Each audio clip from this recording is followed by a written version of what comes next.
नमस्कार, मैं हूं आपके साथ ज्योति कनौजिया। आज की टॉप 10 की ओर रुख करने से पहले आइए नजर डालते हैं उनकी हेडलाइंस पर।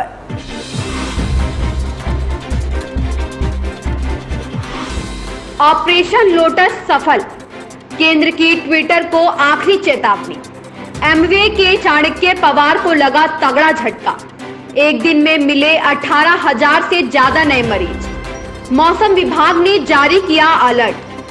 ममता ने मोदी सरकार पर लगाया आरोप, निरहुआ का दावा। कंगना ने उद्धव ठाकरे पर कसा तंज। मिश्रा बोले महाराष्ट्र में हनुमान चालीसा का दिखा प्रभाव। धाकड़ देख कंगना के एक्शन के मुरीद हुए विद्युत जामवाल। ये थी आज की मुख्य खबरों की हेडलाइन। अब खबरों को विस्तार से देखते हैं। साल 2019 के बाद महाराष्ट्र के रूप में तीसरे राज्य में भाजपा का ऑपरेशन लोटस सफल रहा। हालांकि इस सूबे में पार्टी को इसके लिए करीब 2.5 साल का लंबा इंतजार करना पड़ा।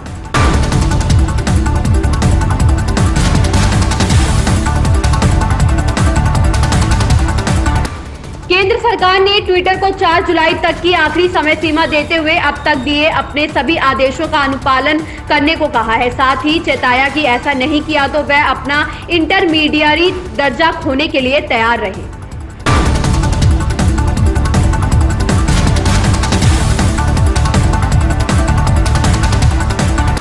महाराष्ट्र में उद्धव ठाकरे सरकार के पतन के बाद भाजपा नेता अमित मालवीय ने महाविकास आघाड़ी गठबंधन व उसके कर्ता धर्ताओं पर 3 जुबानी तीर चलाए हैं। उन्होंने कहा कि इस पराजय में महाराष्ट्र के चाणक्य माने जाने वाले राकांपा प्रमुख शरद पवार, शिवसेना और उद्धव ठाकरे को बड़े झटके लगे हैं।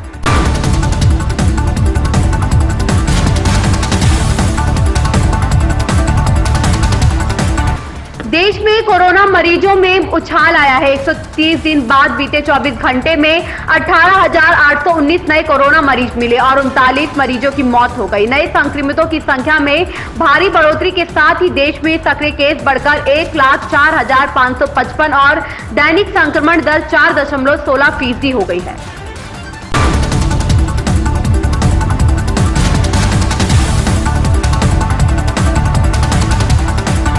मौसम विभाग की माने तो देश के अधिकतर हिस्सों में मानसून ने दस्तक दे दी है। कहीं झमाझम बारिश हो रही है तो कहीं रिमझिम। मौसम विभाग ने दिल्ली, यूपी, जम्मू कश्मीर में भी मानसून पहुंचाने का ऐलान कर दिया है। दिल्ली, एनसीआर, पंजाब, हरियाणा और पूर्वी व पश्चिमी यूपी में बारिश को लेकर अलर्ट जारी किए गए हैं।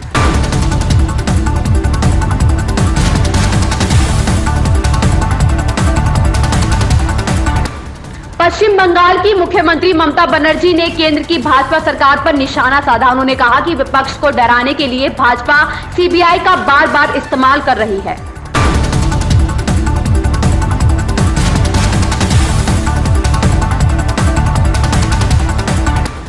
निरहुआ ने दावा करते हुए कहा कि सपा प्रमुख अखिलेश यादव ही प्रत्याशी धर्मेंद्र यादव की हार का कारण है। उन्होंने कहा कि अखिलेश धर्मेंद्र यादव को हराना चाहते थे, इसलिए उन्हें बतौर प्रत्याशी चुनाव लड़वाया।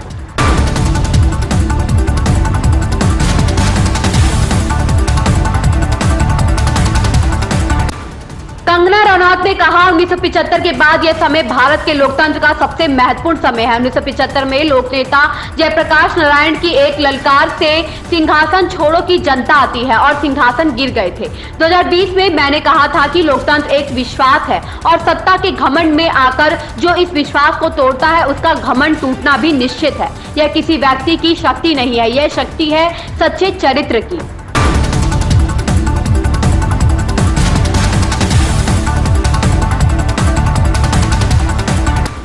महाराष्ट्र की राजनीतिक घटनाक्रम पर मध्य प्रदेश के गृह मंत्री डॉक्टर नरोत्तम मिश्रा ने तीखी टिप्पणी की है। उन्होंने महाराष्ट्र में शिवसेना, एनसीपी और कांग्रेस की महाविकास आघाड़ी की सरकार गिरने पर कहा कि देश में पहली बार हिंदुत्व के नाम पर सरकारी गिरी है। मेरा देश बदल रहा है, यह हनुमान चालीसा का प्रभाव है।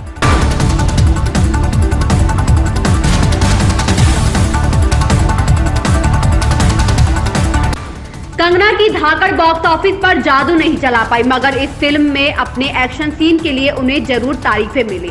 हाल ही में विद्युत जामवाल भी उनके एक्शन सीन की तारीफ करते दिखे। विद्युत जामवाल ने एक बातचीत के दौरान फिल्म धाकड़ में कंगना के एक्शन सीन्स को शानदार बताया। उन्होंने कहा कंगना हाल ही में फिल्म धाकड़ में नजर आई। जब मैंने यह फिल्म देखी तो मुझे काफी गर्व हुआ कि एक लड़की है जो वास्तव में कुछ शानदार कर रही है। ऐसी ही ताजा तरीन खबरों से जुड़े रहने के लिए बने रहें हमारे साथ।